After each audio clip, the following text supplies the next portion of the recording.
Next, we'll be moving to our 2021 general session funding request. Deputy Superintendent Scott Jones.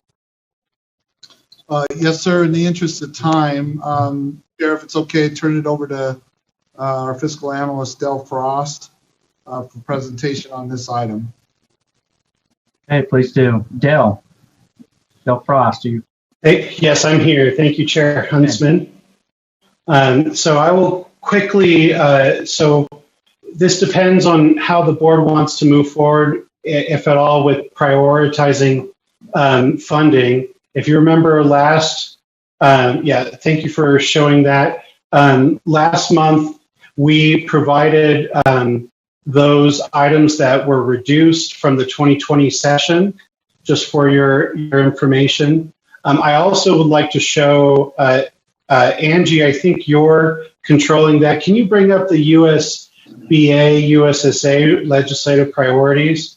I was quickly going to go over those before we had a discussion with the board, because I think it's salient to see what those organizations have prioritized as to budget items.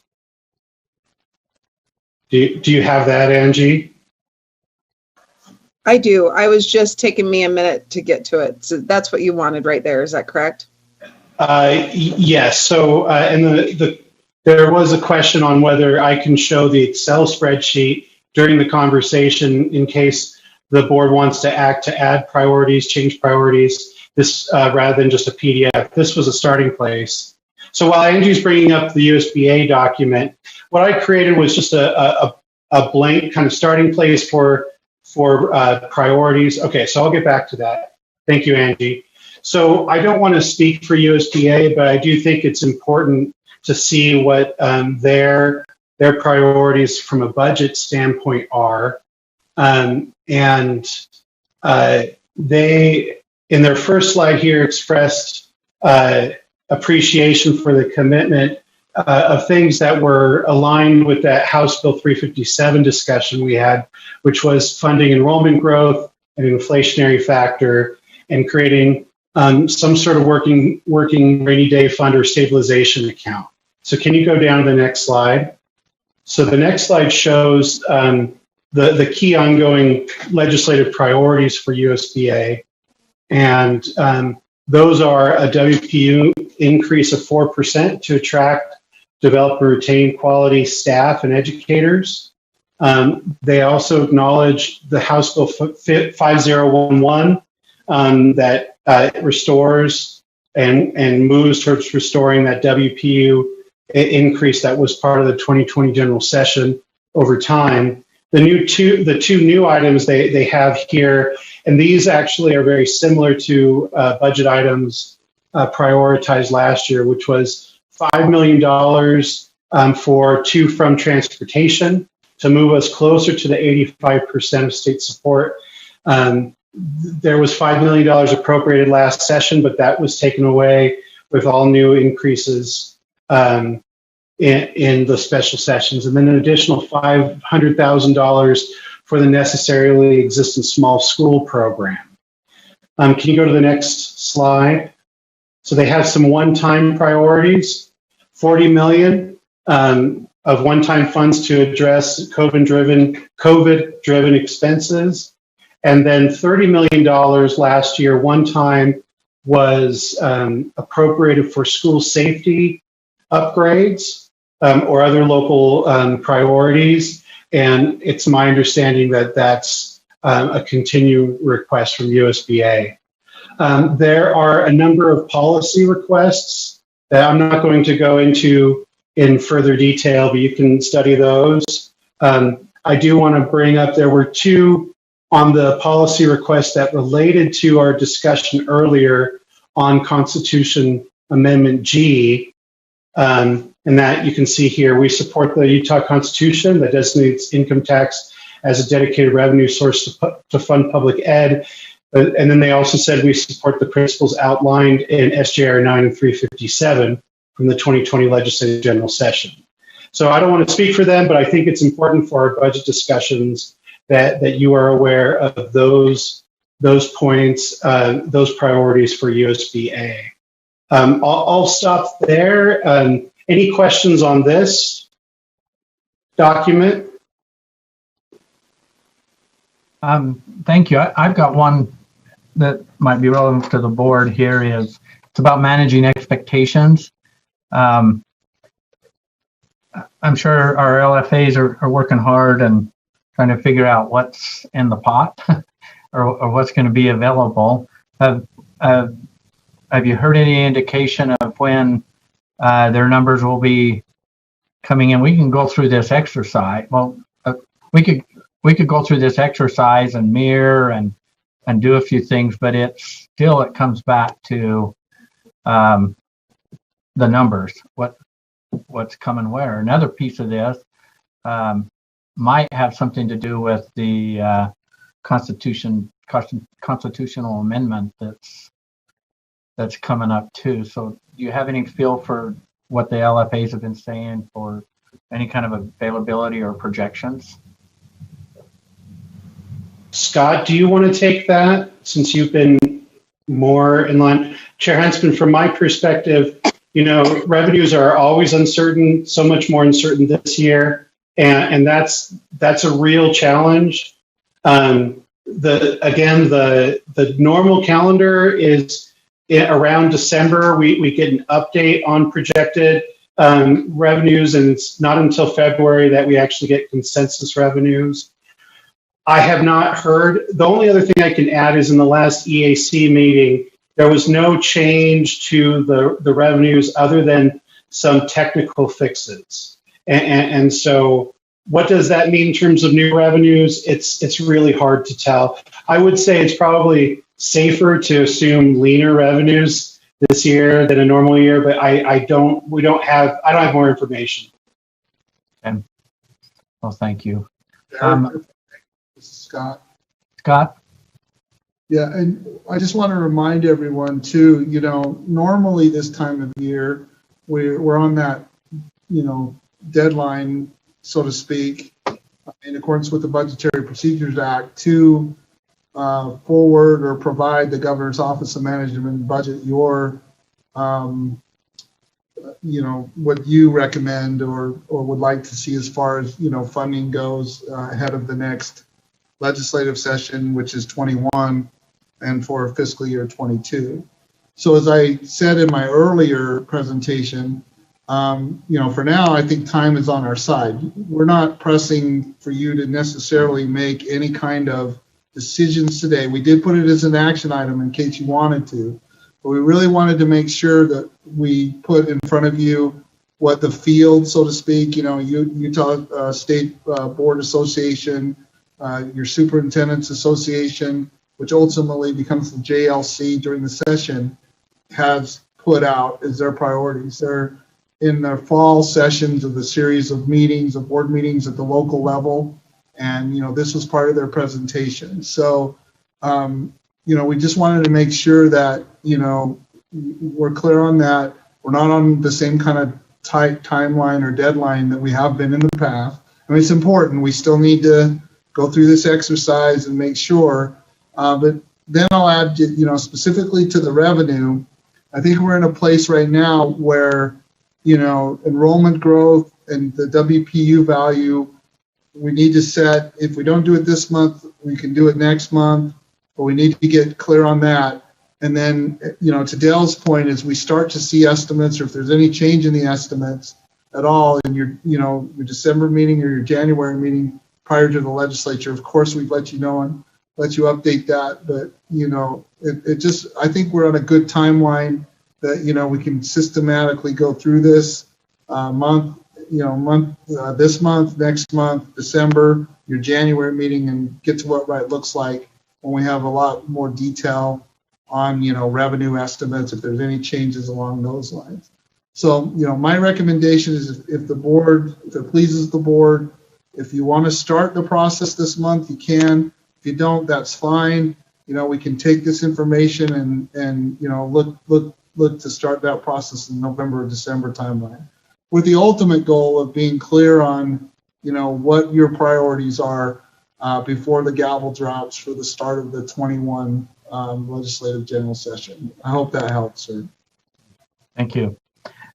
Question from board members. Board member Lear.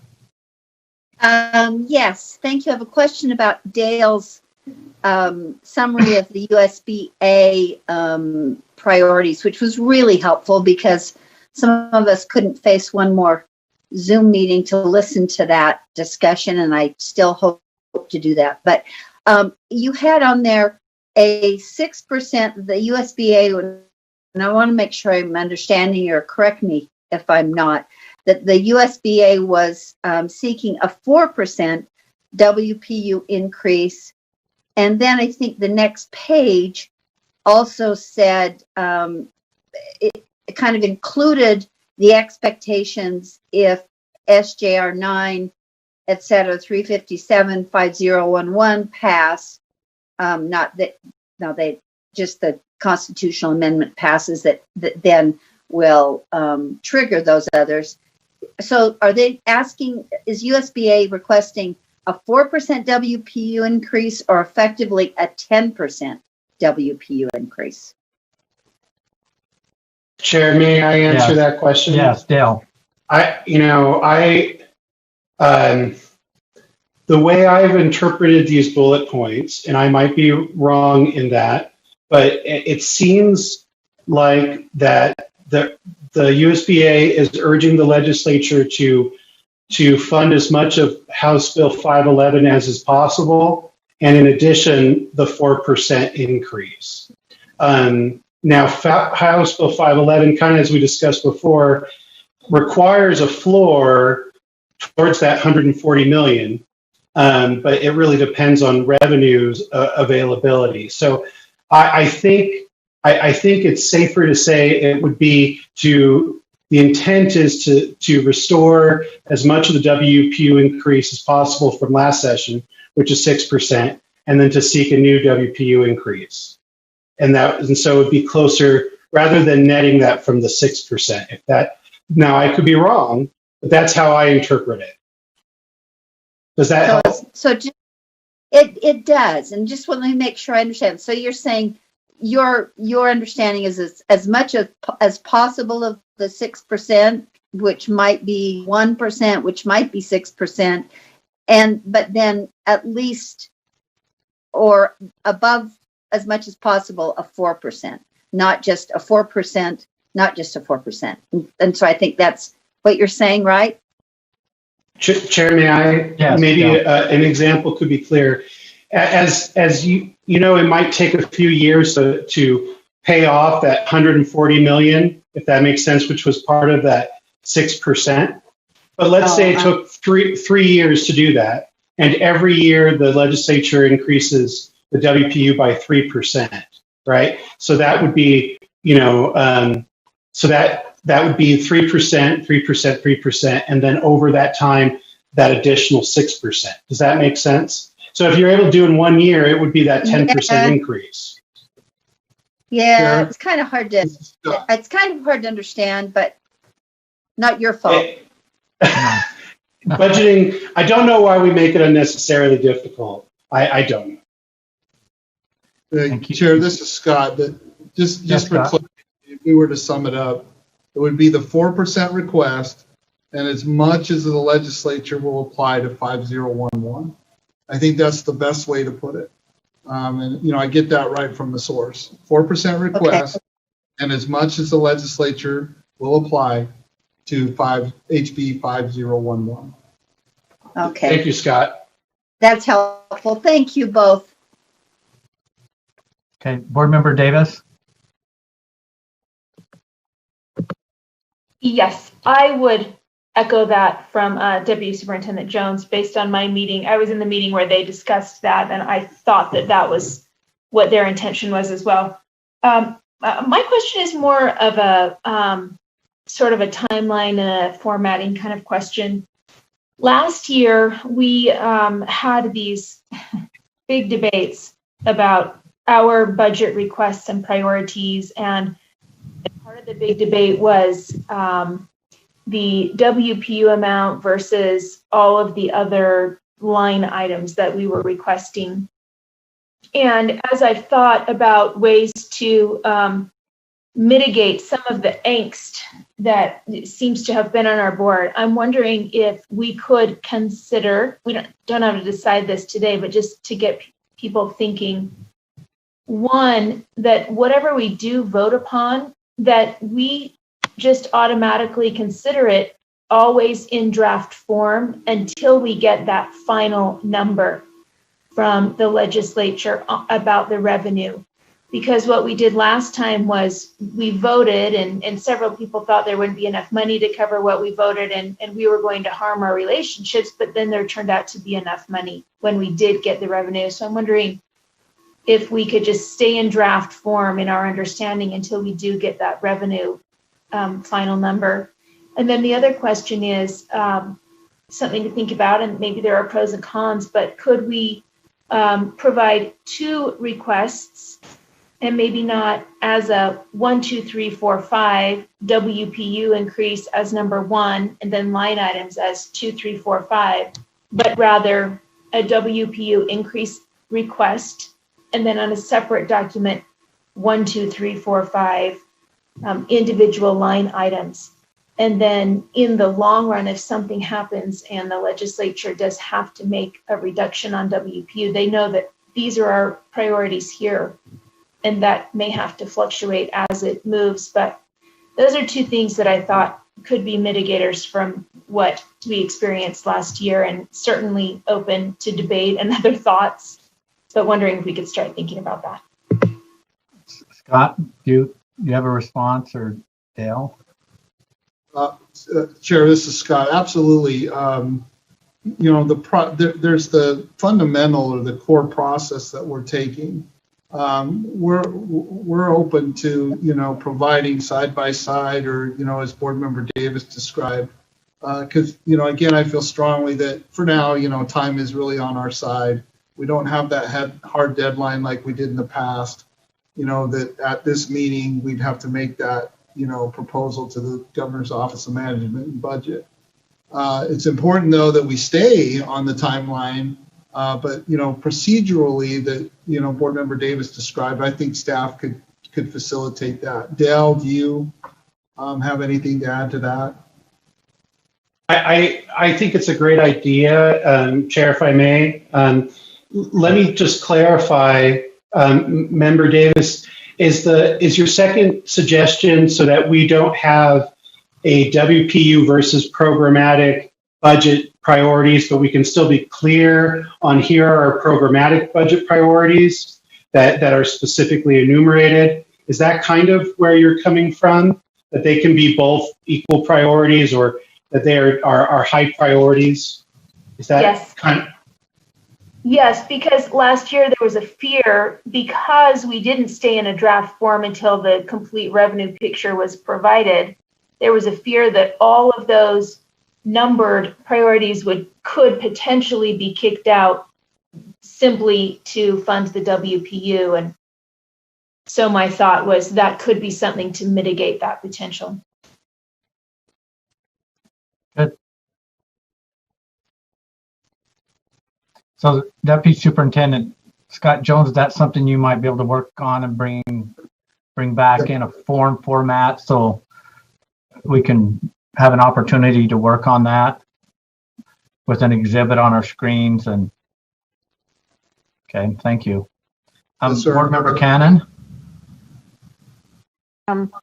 Thank you. I am looking at the USBA document, page 4, enact policy requests.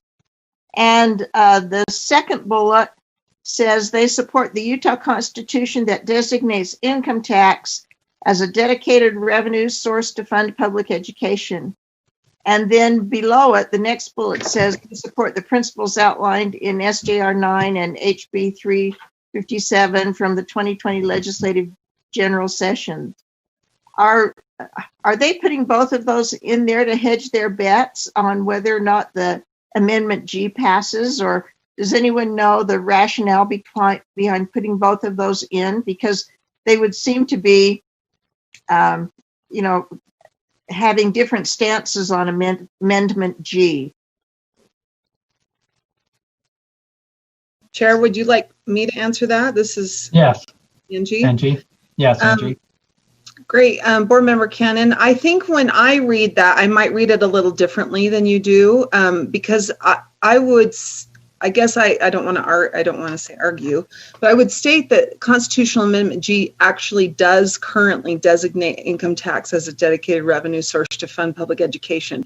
What that doesn't say is, and not fund, all children or individuals with disabilities. So what I guess is missing here, it's not taking a stance on whether or not the legislature also allows the income tax to be a dedicated revenue source for the others. But I do know that as I've attended meetings, the USBA regional meetings, they are very clear that they support SJR 9, HB 357, and HB 5011.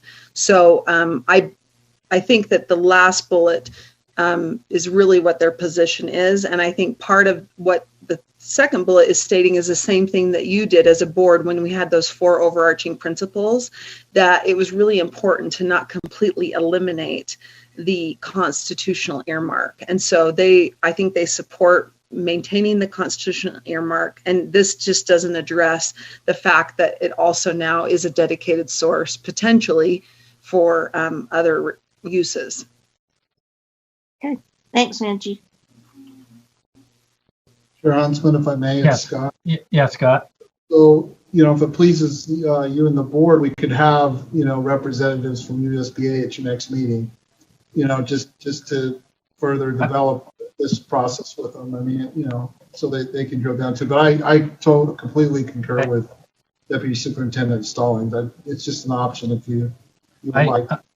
Yeah, I agree with you. I have that written down so they can speak for themselves. I think it'd be good and have them at the table as we're moving forward.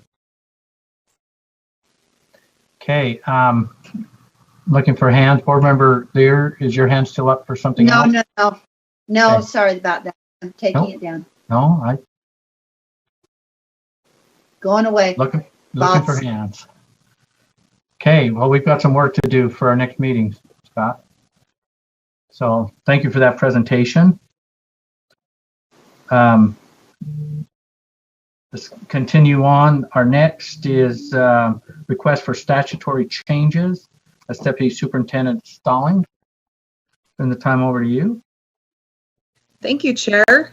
We have one request coming to you today related to educational services for our students who are from military families. So the Federal Department of Defense has identified some key policy issues that they are wanting states to watch for in supporting services for students who are part of military families. And the question of whether a state has addressed some of these issues may be a key factor in Department of Defense decisions regarding placement of programs and upcoming base decisions. But above and beyond that, if you look at some of their recommendations, you can see that they're really there to support transitions for students as they're having to move along with their families when military families are stationed or asked to move to another state. So as you all know, many students have to move from state to state when their parents are reassigned, and both our state Department of Veterans and Military Affairs has requested that we join with them in supporting a legislative request for these items. Apologize. So really there's two things that we're making you aware of. There's quite a long list that the Department of Defense, as well as our state Department of Veterans and Military Affairs, is seeking. Many of them are not education related, but the two here would be supporting an allowance for military children to either enroll early in a Utah program, say if they're moving from Idaho to Utah or Arizona to Utah, although they might still be in Arizona, they'd be able to enroll early in a distance learning program and start in our Utah program early, or vice versa, allow the student who's in Utah to continue in the Utah program, even though they might have moved to Arizona for the rest of the semester. The second thing that the bill would do, and we would imagine that we would work with the legislator to put all of these in one piece of legislation is to temporarily waive proof of residency requirements to allow military children access to preliminary registration, enrollment, or application. Apparently, there's been some times where obtaining those documents has been a burden, or it's been an obstacle for students to being able to be enrolled. So I'm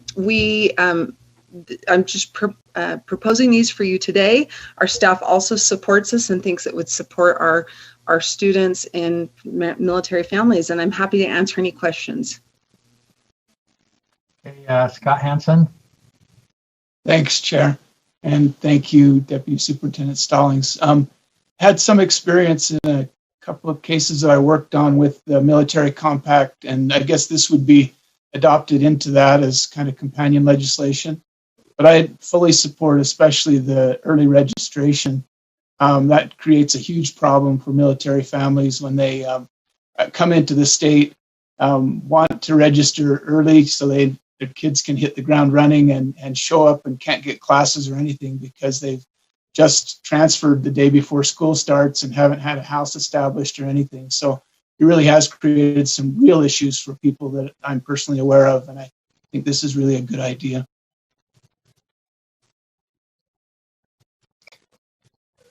Okay, thank you, Scott. And it seems like there was, we had, and maybe it's something that needs to be amended, but it seemed like we addressed on the student education side, not too many years ago, some policy requests from them. And so I'm not sure if it's an amendment to something that's already existing. And so it would be good to check that out instead of starting new legislation and new requirements. Yes, So, Chair, they would be amended into the existing portions of the code related to military children, likely in that section of the military compact or somewhere near there, right? yeah. I'm not seeing any other hand raised unless Board Member Hansen wants to make a motion on this. A motion might be that the board directs staff to work with legislators on potential amendments to Utah Code to alleviate midterm disruptions for military children. Be happy to make that motion. Okay, thank you, Board Member Hansen. Is there a second? I'll second. Board Member Newell. Okay, thank you. Any other discussion on the motion? Seeing none. The motion before the board is that the board direct staff to work with legislators on potential amendments to Utah Code to alleviate midterm disruptions for military children. At this time, board members, please vote in favor of this motion.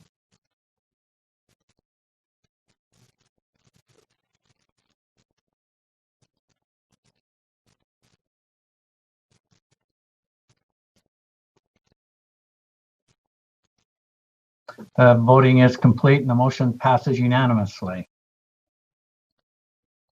Thank you, Deputy Superintendent Stallings. Is there any other statutory requests that we need to be mindful at this time? I'm sure we'll keep this as a placeholder.